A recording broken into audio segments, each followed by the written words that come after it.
पुरानी pension scheme को लागू करने को लेकर देश भर के सरकारी कर्मचारी आंदोलन करने के मूड में हैं। देश के दो राज्य छत्तीसगढ़ और राजस्थान में पुरानी पेंशन स्कीम लागू भी कर दी गई है। तीसरा राज्य हिमाचल प्रदेश है, जहां पुरानी पेंशन को लागू करने की घोषणा कर दी गई है। पूरी उम्मीद है कि अगले कुछ दिनों में इसे अमली जामा पहना भी दिया जाए। मजे की बात यह है कि जिन राज्यों में पुरानी पेंशन स्कीम लागू की गई है, वहां कांग्रेस की सरकारें हैं। केंद्र और भाजपा शासित किसी राज्य में पुरानी पेंशन स्कीम न तो लागू की गई है और न ही इसे लागू करने की कोई योजना है। ऐसे में आने वाले चुनाव में पुरानी pension scheme Bharatiya Janata party के लिए बड़ा ही सिरदर्द साबित होने वाला होगा। हम अपने इस रिपोर्ट के जरिए यही बताने की कोशिश करेंगे कि अगर भारतीय जनता पार्टी ने उन राज्यों में इसे लागू नहीं किया जहां उनकी सरकारें हैं, या केंद्र में लागू नहीं किया जहां वर्तमान में एनडीए यानी भारतीय जनता पार्टी की सरकार है, साथ ही साथ यह भी बताएंगे कि इस स्कीम को जब खत्म किया गया तो उस समय केंद्र में किसकी सरकार थी। इसके अलावा अपनी रिपोर्ट के जरिए मैं यह भी बताऊंगा कि पुरानी पेंशन स्कीम बीजेपी के लिए एक तरफ खाई तो दूसरी तरफ कुएं वाली स्थिति कैसे पैदा कर सकती है। बस बने रहिए आप हमारे वीडियो के साथ और देखते रहिए विजडम न्यूज। नमस्कार, मैं हूं शंकर विश्वकर्मा और आप देख रहे हैं विजडम न्यूज। हमारे चैनल की टैगलाइन है न इधर न उधर, सच की डगर। हम अपनी रिपोर्ट को पेश करते समय अपनी टैगलाइन को सार्थक करने का प्रयास करते हैं। साथ ही साथ इस बात का भी ख्याल रखते हैं कि हमारी रिपोर्ट सच के बेहद करीब हो। तो एक बार फिर चर्चा करते हैं पुरानी पेंशन स्कीम को। आगे बढ़े उसके पहले बता दें कि अभी हाल ही में विधानसभा के दो चुनाव हुए, एक गुजरात जबकि दूसरा हिमाचल प्रदेश। गुजरात में तो भारतीय जनता पार्टी बम्पर सीटों से जीत गई, वहां पे प्रधानमंत्री नरेंद्र मोदी का जादू चल गया। लेकिन सबसे चौंकाने वाला परिणाम रहा हिमाचल प्रदेश का। वहां पर भी यह उम्मीद जताई जा रही थी कि भारतीय जनता पार्टी की सरकार रिपीट करेगी, लेकिन कांग्रेस ने अपने चुनावी घोषणा पत्र में पुरानी पेंशन स्कीम को लागू करने की बात कर तत्कालीन भाजपा सरकार के मुखिया जयराम ठाकुर को चारों खाने चित कर दिया। सिर्फ एक मुद्दे पर कांग्रेस वहां पूर्ण बहुमत से सरकार बनाने में कामयाब हो गई।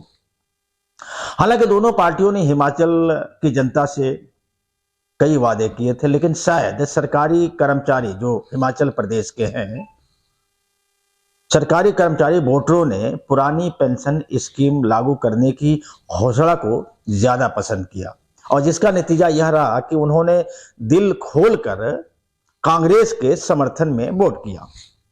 चलिए, यह तो हो गई बात एक स्कीम को लागू करने को लेकर कि कांग्रेस ने उस स्कीम के जरिए कैसे बाजी मार ली। अब यह मुद्दा पूरे देश में उठने लगा है, लेकिन इसे लेकर भारतीय जनता पार्टी ज्यादा दुविधा में है। आपको बता दें कि पुरानी पेंशन स्कीम को खत्म करने का जो श्रेय है वो देश के तत्कालीन प्रधानमंत्री अटल बिहारी वाजपेयी को जाता है। प्रधानमंत्री रहते हुए वाजपेयी ने पुरानी पेंशन स्कीम को दिसंबर 2003 में समाप्त करने की घोषणा कर दी थी। 1 अप्रैल 2004 को पुरानी पेंशन स्कीम की जगह राष्ट्रीय पेंशन योजना लागू कर दी गई थी। अपनी रिपोर्ट का सार बताने से पहले आइए जान लेते हैं कि पुरानी पेंशन स्कीम और राष्ट्रीय पेंशन स्कीम यानी राष्ट्रीय पेंशन योजना में अंतर क्या क्या है। पुरानी पेंशन स्कीम के तहत सरकारी कर्मचारियों की सैलरी से कोई कटौती नहीं होती है, जबकि एनपीएस यानी नेशनल पेंशन स्कीम के तहत कर्मचारियों की तनख्वाह से 10% की कटौती होती है। यह 10% की जो कटौती होती है बेसिक और डीए को मिलाकर की जाती है। पुरानी पेंशन स्कीम में जनरल प्रोविडेंट फंड की सुविधा है, जबकि एनपीएस में इस सुविधा को नहीं जोड़ा गया है। पुरानी पेंशन स्कीम एक सुरक्षित योजना है जिसका भुगतान भारत सरकार की ट्रेजरी से किया जाता है या राज्यों की सरकारें, वहां की जो ट्रेजरी होती है उससे किया जाता है। एनपीएस शेयर बाजार पर आधारित है, बाजार की चाल के आधार पर ही भुगतान होता है। पुरानी पेंशन स्कीम में रिटायर होते समय कर्मचारी का जो बेसिक सैलरी होती है उसका 50% पेंशन के रूप में दिया जाता है। एनपीएस में निश्चित पेंशन की कोई गारंटी नहीं है। यह नई पुरानी पेंशन स्कीम के तहत अगर कर्मचारी की मृत्यु हो जाती है तो उसकी पत्नी को भी पेंशन तब तक मिलता रहता है जब तक वह जीवित होती है। पुरानी पेंशन में महंगाई भत्ता लागू होता है, 6 महीने के बाद जो महंगाई भत्ता मिलता है, जबकि एनपीएस में 6 महीने के बाद मिलने वाला महंगाई भत्ता लागू नहीं होता।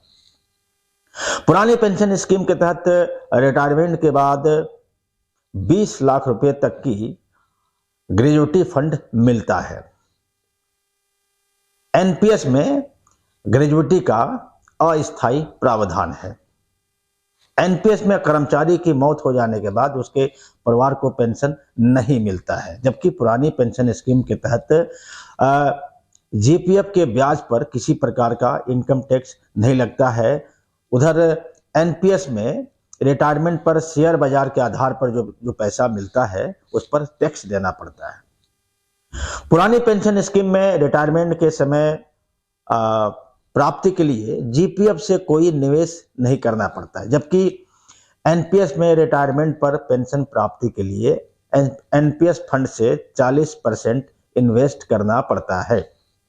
पुरानी पेंशन में 40% जो पेंशन है उसको कम्युनिकेट करने का प्रावधान है। एनपीएस में यह प्रावधान नहीं है। पुरानी पेंशन में मेडिकल फैसिलिटी की सुविधा है, जबकि एनपीएस में ऐसा कोई प्रावधान नहीं है। खैर, ये तो रही दोनों योजनाओं में क्या अंतर है उसका विवरण। इस समय छत्तीसगढ़ और राजस्थान में पुरानी पेंशन स्कीम लागू कर दी गई है। संभवतः हिमाचल देश का तीसरा राज्य बन जाएगा। हिमाचल प्रदेश में भी बीजेपी के हार के बाद वहां के तत्कालीन मुख्यमंत्री जयराम ठाकुर ने बीजेपी का हार का जो सबसे बड़ा कारण बताया है वह बताया है पुरानी पेंशन स्कीम को लागू करने की घोषणा। उन्होंने कहा कि कांग्रेस ने चुनाव में पुरानी पेंशन स्कीम को लागू करने की बात करके वहां के वोटरों को लुभा लिया। खैर, भाजपा शासित अन्य राज्यों के मुख्यमंत्रियों से जयराम ठाकुर ने कहा है कि आने वाले चुनाव में पुरानी पेंशन स्कीम बड़ी भूमिका अदा करने वाली है, लिहाजा इसे गंभीरता से लेने की जरूरत है। नहीं तो कांग्रेसी इस मुद्दे को उठाकर पुनः सत्ता पर काबिज करने की कोशिश करेंगे और संभव है कि उन्हें सफलता मिल जाएगी। यानी उन्होंने भाजपा शासित राज्यों के मुख्यमंत्रियों को एक तरह से आगाह किया है। अब रही बात केंद्र की एनडीए सरकार यानी भाजपा सरकार की, बात पूरे देश से उठ रही है। ऐसे में भारतीय जनता पार्टी के सामने सबसे बड़ी दुविधा यह है कि उन्हीं के पार्टी के सबसे आदर्श प्रधानमंत्री अटल बिहारी वाजपेयी ने इस स्कीम को खत्म किया था, यानी पुरानी पेंशन स्कीम को। ऐसे में अगर पूरे देश में भारतीय जनता पार्टी पुरानी पेंशन योजना को लागू करती है तो शायद जनता के बीच मैसेज संदेश यही जाएगा कि अटल बिहारी वाजपेयी ने पुरानी पेंशन योजना को खत्म करके अच्छा नहीं किया था।